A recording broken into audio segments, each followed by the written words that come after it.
আসসালামু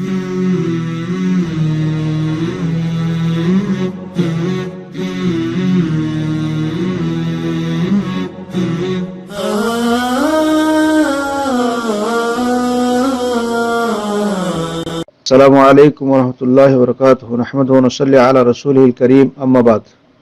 শ্রদ্ধেয় ভাতৃমণ্ডলী, আজকে আপনাদের সামনে কোরআনুল কারীমের ফজিলত সম্পর্কে কিছু বলতে চাই।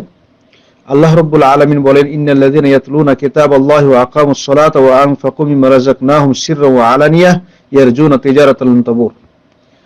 কোরআনের ফজিলত বর্ণনা করতে গিয়ে আল্লাহ রাব্বুল আলামিন এখানে বলেছেন যে নিশ্চয় যারা আল্লাহর কিতাব পাঠ করে ও সালাত কায়েম করে এবং আমি যা রিজিক দিয়েছি তা থেকে গোপনে ও প্রকাশ্যে ব্যয় করে আল্লাহর রাস্তায় খরচ করে, তারা এমন ব্যবসায় লিপ্ত বা এমন ব্যবসা করে যাতে কোনো লোকসান বা ক্ষতি নেই।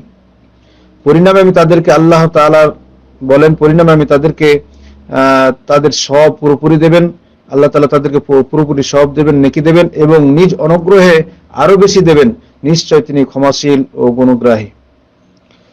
এখানে আল্লাহ রাব্বুল আলামিন কোরআনের ফজিলত বলেছেন।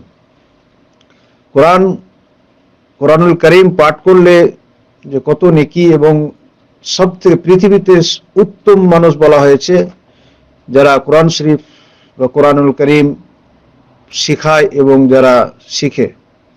হযরত উসমান রাদিয়াল্লাহু তাআলা আনহু বর্ণনা করছেন, ক্বালা খায়রুকুম মান তাআল্লামাল কুরআন ওয়া আল্লামাহু। নবী সাল্লাল্লাহু আলাইহি সাল্লাম বলেছেন যে তোমাদের ভিতরে সে ব্যক্তি সবথেকে উত্তম যে ব্যক্তি কোরআন শিখে এবং অপরকে শিক্ষা দেয়। বুখারী শরীফের হাদিস। হযরত আয়েশা রাদিয়াল্লাহু তাআলা আনহা বলছেন, ক্বালা রাসূলুল্লাহ সাল্লাল্লাহু আলাইহি ওয়াসাল্লাম, রাসূলুল্লাহ সাল্লাল্লাহু আলাইহি ওয়াসাল্লাম বলেছেন, আল মাহিরু বিল কুরআন মা আস-সাফারাতিল কিরামিল বারারাহ। সুদক্ষ কোরআন পাঠকারী আখিরাতে অনবরত সম্মানিত ফেরেশতাগণের সঙ্গে থাকবেন। যারা কোরআন পাঠ করে, কোরআনের মাহের সুন্দরভাবে, তারা ফেরেশতাদের সাথী হওয়ার সৌভাগ্য লাভ করবে। আর যে কোরআন পাঠ করে এবং তোতলায় অর্থাৎ সে কষ্ট করে পড়ে, ও পড়তে কষ্ট হয়, তার জন্য দ্বিগুণ সব, ডবল নেকি বলা হয়েছে। এটা বুখারী ও মুসলিমের হাদিস। কোরআন শরীফ পড়লে মানুষকে কিয়ামতের দিন আল্লাহ রাব্বুল আলামিনের কাছে এই কোরআন শরীফ মানুষের জন্য সুপারিশ করে। আজকে বর্তমানে আমরা অনেক মানুষ আছি যারা এই চিন্তা নিয়ে থাকি যে আমাদের কিয়ামতের দিন কিভাবে আমরা পার হতে পারবো, কিয়ামতের দিন কে আমাদের জন্য সুপারিশ করবে। এই সুপারিশের জন্য আমরা অনেক সময় এমন একটা কাজ করে বসি যে আমরা জাহান্নামের আগুনকে কিনে বসি।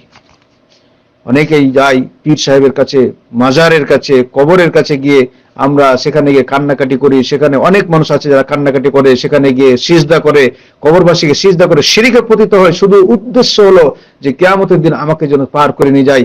পীরের মুরিদ হয়ে আমরা কি করে অনেক সময় দেখা গেছে যে আমরা মনে মনে চিন্তা রাখি যে আমরা জাহান্নাম থেকে মুক্তি পেয়ে কিয়ামতের দিন আল্লাহ আমাকে জান্নাত দিয়ে দেবে, জান্নাত চলে যেতে পারে, আমাদের সুপারিশ করে আমাদেরকে জান্নাত নিয়ে যাবে। অথচ আল্লাহ রাব্বুল আলামিন আমাদের জন্য এত সুন্দর সুপারিশের ব্যবস্থার জন্য এত সুন্দর ব্যবস্থা করে রেখে দিয়েছেন।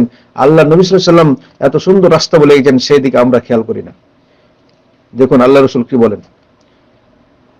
উমামা বিন বাহিল বলছেন, ক্বালা সামি'তু রাসূলুল্লাহ সাল্লাল্লাহু আলাইহি ওয়াসাল্লাম ইয়াকুল, ইকরাউল কুরআন ফাইন্নাহু ইয়াতি ইয়াওমাল কিয়ামাতি শাফিআন লিআসহাবিহি। মুসলিম শরীফের হাদিস। আল্লাহ রাসূল বলেন যে তোমরা কোরআন পাঠ করো, কারণ এই কোরআন কিয়ামতের দিন কোরআন তোমাদের যারা পাঠ করবে তার পাঠকারীদের জন্য বা পাঠকদের জন্য আল্লাহর নিকট সুপারিশ করবে।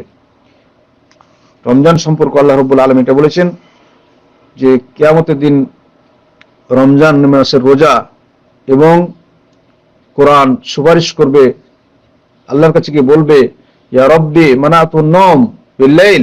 কোরআন বলবে, হে আল্লাহ আমি তার রাত্রের ঘুম হারাম করে দিয়েছেন, ফাশাফিনি ফিহি, এই ব্যক্তি সম্পর্কে আমার সুপারিশ গ্রহণ করো। ফাশাফান, কোরআন এবং রোজার সুপারিশ আল্লাহ রাব্বুল আলামিন গ্রহণ করবেন। তাহলে এত সুন্দর ব্যবস্থা থাকার পরেও আমরা আজকে ছুটে বেড়াই সুপারিশকে করবো আমাদের সুপারিশের জন্য। আসুন কোরআন সম্পর্কে আল্লাহ রাসূল সাল্লাল্লাহু আলাইহি ওয়াসাল্লাম আরো বলছেন, মান কারা হারফাম মিন কিতাবিল্লাহি ফালাহু বিহা হাসানা যে ব্যক্তি আল্লাহর কিতাবের একটি হরফ পড়বে তার জন্য অনেক নেকি, তার জন্য নেকি আছে, একটি নেকি আছে। ওয়াল হাসানাতু বিআশরি আমসালিহা, আর এই নেকিটিকে আল্লাহ রাব্বুল আলামিন বাড়াতে বাড়াতে 10টিতে পরিণত করেন, 10 গুণ করেন। সাহাবী বলছেন লা আকুলু আলিফ লাম মিম হারফুন ওয়ালাকিন আলিফুন হারফুন ওয়া লামুন হারফুন ওয়া মিমুন হারফুন, তিরমিজির হাদিস। তিনি বলছেন যে আমি এটা বলছি না যে আলিফ লাম মিম তিনটা মিলে একটা হরফ, না, বলো আলিফ একটা হরফ, লাম একটা হরফ, মিম একটা, অর্থাৎ আপনি আলিফ লাম মিম পড়লেন, 30টি নেকি পেলেন। কোরআন যারা পাঠ করে তাদেরকে কিয়ামতের দিন আল্লাহ রাব্বুল আলামিন বলবেন, ইউকালু সাহিবুল কোরআন, যারা কোরআন পাঠ করে তাদেরকে বলা হবে কিয়ামতের দিন, কোরআনের অনুসারীকে এবং কোরআন পাঠকারীকে বলা হবে যে দুনিয়াতে যেমন তুমি কোরআন পাঠ করেছিলে, ইকরা ওয়ারতাকে ওয়ারাত্তিল কামা কুনতা তুরাত্তিলু ফিদ দুনিয়া, যেমন কোরআন পাঠ করতে অনুরূপ পাঠ করো এবং উপরে উঠো, সর্বশেষ যে আয়াত পাঠ করবে সেখানেই তোমার স্থান হবে। ফাইন্না মানজিলাতাকা ইনদা আখির আয়াত তাকরাউ বিহা, তিরমিজির হাদিস, তোমার শেষ স্থান হবে সেইখানে যেখানে তুমি শেষ কোরআন পড়ে শেষ করবে, অর্থাৎ শেষ আয়াতে, সেটাই তোমার স্থান হবে, অর্থাৎ উঁচু মর্যাদা তোমাকে দেওয়া হবে। এই হলো কোরআন, যে কোরআনের অনেক ফজিলত, অনেক গুরুত্ব আছে, যেটা আমরা আজ বেশিরভাগ মানুষ এই কোরআন পড়া থেকে দূরে সরে গেছি। হাদিসে আছে আল্লাহ রাসূল সাল্লাল্লাহু আলাইহি ওয়াসাল্লাম বলছেন, ইন্না লিল্লাহি আহলিনা মিনান নাস, আল্লাহ রাব্বুল আলামিন, আল্লাহ নবী সাল্লাল্লাহু আলাইহি ওয়াসাল্লাম বলছেন যে আল্লাহ তাআলার কিছু বিশেষ মানুষ আছে, মানুষের ভিতরে কিছু বিশেষ মানুষ, আল্লাহর খাস মানুষ আছে। তো সাহাবায়ে কেরামরা জিজ্ঞাসা করলেন, ইয়া রাসূলুল্লাহ মান হুম, তারা কারা? আল্লাহ রাসূল বললেন, হুম আহলুল কোরআন ওয়া আহলুল্লাহি ওয়া খাসাতুহু, তারা হলেন কোরআন ওয়ালারা, যারা কোরআন তেলাওয়াত করে, কোরআন পড়ে, কোরআন মেনে চলে, সঠিকভাবে মেনে চলে, তারাই হলেন আল্লাহর বিশেষ মেহমান, বিশেষ লোক। এই হাদিসটি সহিহ হাদিস, সহিহুল জামেতে বলা হয়েছে, আহমদ ও ইবনে মাজাহ এই হাদিসটি বর্ণনা করেছেন। যাই হোক, এই কোরআনের ফজিলত সম্পর্কে আরো অনেক হাদিস আছে, অনেক গুরুত্ব আছে, যেগুলো আজকে আমরা বেশিরভাগ মানুষ, বর্তমানে মানুষ দুনিয়ার মোহে পড়ে শুধু দুনিয়া করে মেতে গেছি।